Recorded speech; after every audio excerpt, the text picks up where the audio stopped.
Hi folks, G3 here and welcome to another instalment of my journey to go green. This episode is Should I Buy an Electric Car? This episode is Should I Buy an Electric Car? Now I'm being assisted by Jilly the cat, so there might be continuity issues through this and there's going to be a battle as to who's going to own the laptop, I think. Hey madam, you enjoying that? In today's episode, I'll be asking the question, should I buy an electric car? And I'll be going through my research during the early stages of trying to work out whether an electric car was right for me, so that if you're also going through that journey, this will hopefully help you and guide you with a few learnings from me. The first issue that I thought of was the fact that I wouldn't be able to charge at home. I don't have a driveway, I don't have a garage, and there's no way of me being able to charge outside my house. So would that be a problem? I would have to rely on the network of public chargers. One thing I found out quite quickly was that you don't have to charge an electric car's battery up to 100% all the time. It works extremely efficiently if you charge it up to about 80% and have your journeys and then keep charging up to 80%. And then when you want to go on a longer journey, you can charge it fully up to 100%, but for most journeys you won't be needing to do that. I won't go into all the technical details relating to that because I won't pretend to know them, but my understanding is that that last 20% of charging takes longer to charge. It is a lot quicker to charge the opening 80% of the battery, and then it will slow down doing the next 20% of charging. So it is more efficient to go to the 80%, do your driving, take a shorter stop, charge again up to that 80% level. When you consider that you're naturally going to be stopping at destinations such as when you visited a shopping centre or a leisure centre, or when you're on a long journey stopping for a comfort break, there are naturally breaks where you're going to be able to charge your car back up to that 80% level to continue your journey. Driving an EV needs a different mindset to when you're filling up with a petrol or diesel fuel. You're thinking that you're going to be charging up at these different destinations to continue your driving. So I needed to look for places near me that would allow me to do that. So things like shopping centres, the leisure centre, or en route on the typical journeys I was doing. And in those situations, I would then drive there and charge the car whilst I was undertaking another activity. So food shopping will typically take me between 30 and 60 minutes. Ample time to be charging the car in the meantime. If I'm going to the leisure centre and I'm playing badminton, I'm going to be there for at least an hour, or going for a swim. It's going to be at least an hour that I could be charging. On the longer journeys that I might be taking, or the routes on the motorway, if I'm stopping there for a comfort break, it's more likely to be, say, a 15 to 20 minute top-up. But I could stop for longer if needs be. But during that time, I've got sufficient time on a fast charger to add enough charge in the battery to continue my journey. And that is the mindset that I need to have when driving an electric car. That showed to me that it could potentially be possible to own an electric car and not have charging at home. The first thing that I needed to research was the options available from the public charging network. There are a number of websites and apps available, but the first thing that I did was use zapmap.com, and that is zap-map.com. It shows all the chargers around the country and lists who runs them, the type of connections they have, and a number of other details. So I looked at my local county of Kent to see which chargers were available there. And we can see there are a lot dotted around the county, including on some of the key routes that I use, some of the key motorways, but also in the local area. So that's one thing I'd recommend doing, is looking there at your area to see the kind of chargers that are around. You can set up filters such as the connector types, the networks, the location types, payment methods, whether they are restricted access. You can also put in your electric vehicle, the particular car that you have or are thinking of getting, because that will then be able to incorporate range and connector types when doing the search. And you can then search your local area and see what's available for you. I was able to then hone in on my particular locality, Dover, to see which chargers were around. And I could see that there were some that were near me. There was one on the Kent County Council site, and I saw that they were also at the local leisure centre and shopping centres as well. I researched on Google Maps using Street View to try and find out whether some things were accessible. So at the Kent County Council site, I wanted to see whether I could get in there okay. And according to Street View, I could. But here's a little tip. I suggest going and checking any out that you're not sure of, because I drove there to double check whether it was an accessible charger, and it wasn't.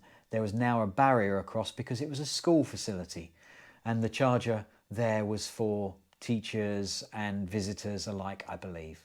So it's not available to the public. But the ones further away are available at the local leisure centre. There's a Lidl, there's a shopping centre called the St James Centre where they are available. So I suggest doing the research in your local area. Looking at the locations on Zap Map that were near me, I was able to see comments that users had left. So they're giving tips as to whether the chargers were available, accessible, whether they'd been iced. And this is where an internal combustion engine car has parked in the spot for charging and blocked that spot. This seemed to happen a little bit at the St James retail park at the charger there. So it's something that I would need to bear in mind, that it might not always be available. My understanding is that this isn't a common occurrence, but it does happen. So seeing the comments that people leave can be useful doing your research there to see if there are common themes for the charging points near you. So when considering these factors, I believe that there are sufficient chargers near me at the destinations I'm going to be using and en route to make it possible for me to have an electric car, which is great. Zap Map had a host of features that I found really useful when doing my research initially. They have a charging area which gives guides about the connection types, the public networks, about charging at home. They also cover vehicles, showing different guides to electric vehicles, the plug-in options, the benefits of using an electric vehicle, and also a buying guide and available models, which is really useful.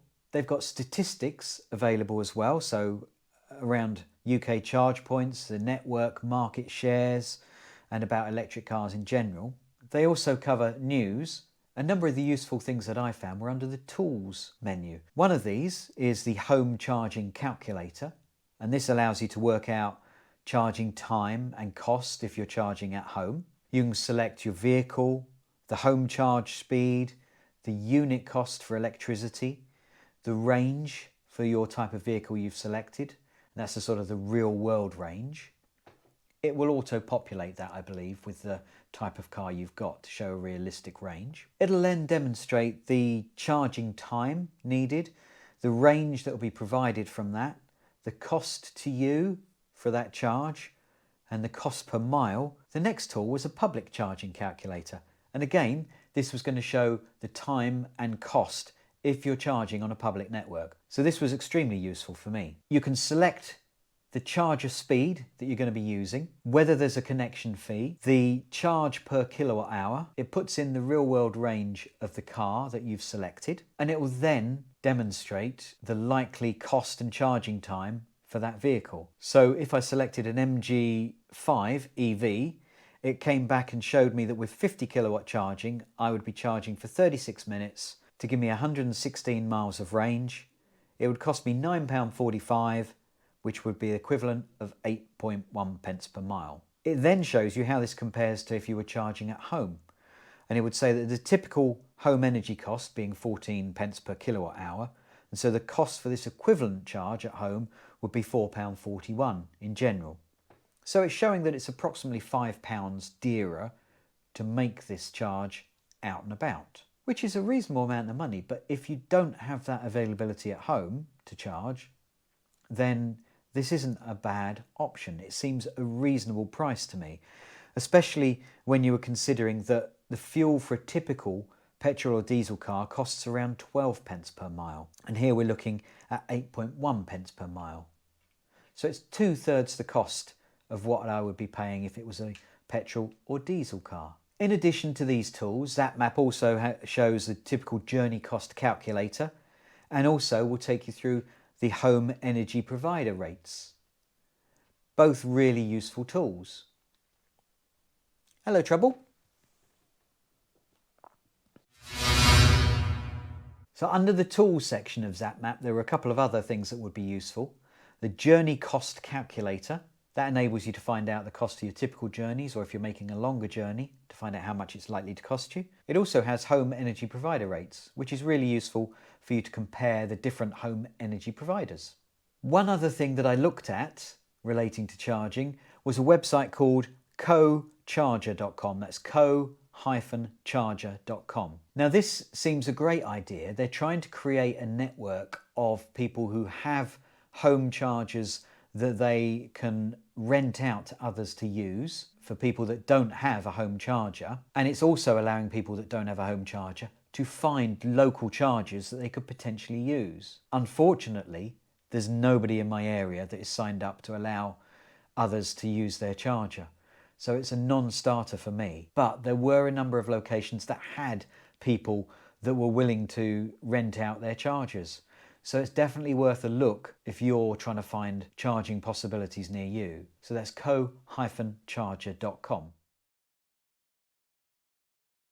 The next thing that I wanted to research is the type of car that I should be looking for. The key driver here is the range and efficiency of the car. For the type of driving that I do, a car with a small range just wouldn't really work with the need to charge away from home. So I was looking for cars with a range of 160 miles upwards. Things with, say, a 100-mile range just wouldn't be sufficient for me. So unfortunately, that ruled out a lot of cars. Doing this research, I went to evdatabase.uk, and that is ev-database.uk. I'll put the link down below for you. I found this invaluable.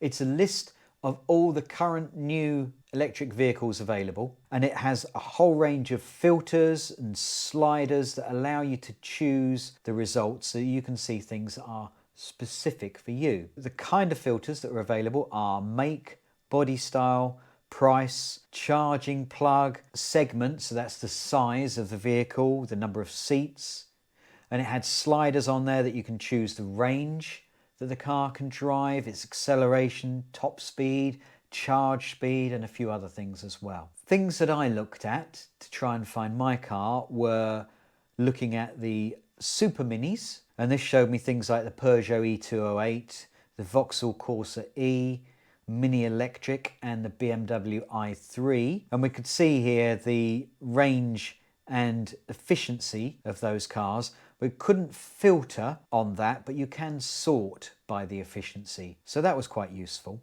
I discounted a few of these because they didn't have sufficient range. So things like the Mini Electric looks like a lovely car, but the range is really small and it's not going to meet my needs. The BMW i3, I love the look of, but again, it doesn't meet the range that I need. I discounted the Peugeot E208 because I did have a test drive in it and I didn't like the styling inside. The outside of the car I loved. I used a slider to look at cars that had a range of over 160 miles.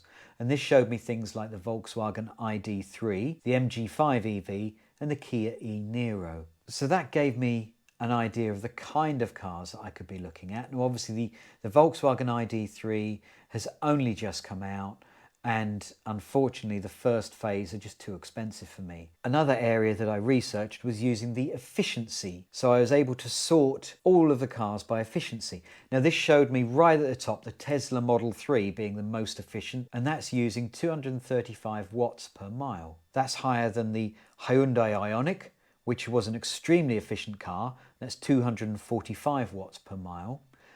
But the range of that is only 155 miles on the newest model, which I can't afford. The Hyundai Kona was on that list, and that came in at 250 watts per mile, which is great. Again, only a range of 155 miles. And as I mentioned before, the Mini Electric was extremely efficient, 250 watts per mile, but the range is only 115 miles, which is nowhere near enough for my needs. Yeah, I'm sure it'd be great for people that have city driving predominantly, but unfortunately not for my use. But that's a great way of honing down the kind of cars that are available for you depending on your criteria. So use those filters and sliders on EV Database to find the sort of cars that you could be looking at. Using these filters and sliders enabled me to kind of fine-tune the list of sort of cars that I was going to be looking at. So these are things like the VW ID3 Pure, which comes out next year, and that looks pretty good.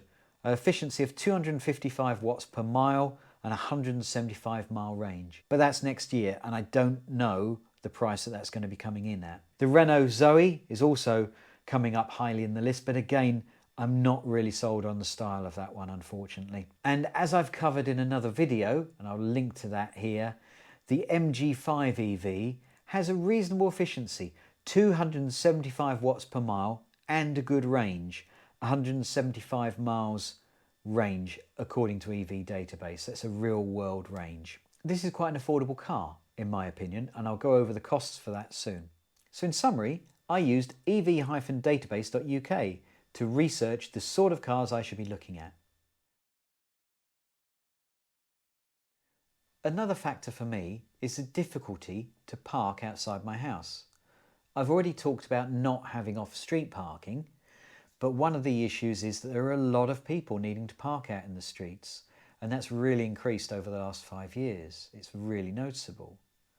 So I want to try and make it easier for me to find a parking space by either having a car that isn't too long and can fit in gaps, or has aids to help me park. So things like parking sensors or a rear view camera, so that I can get in and out of spaces a lot easier. A number of modern cars have the parking sensors on the back of the car. Some of them have them on the front, and they will bleep to let you know when you're getting near to things, which seems great, but I would really like to have a camera on the back so that I can see what's happening behind me, because a lot of the time you don't have great visibility out the back of a car.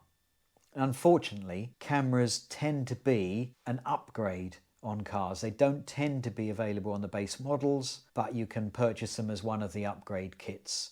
Now, if you've got the budget, there are features on some cars, such as Tesla's Sentry mode, that can help you monitor suspicious activity around your car.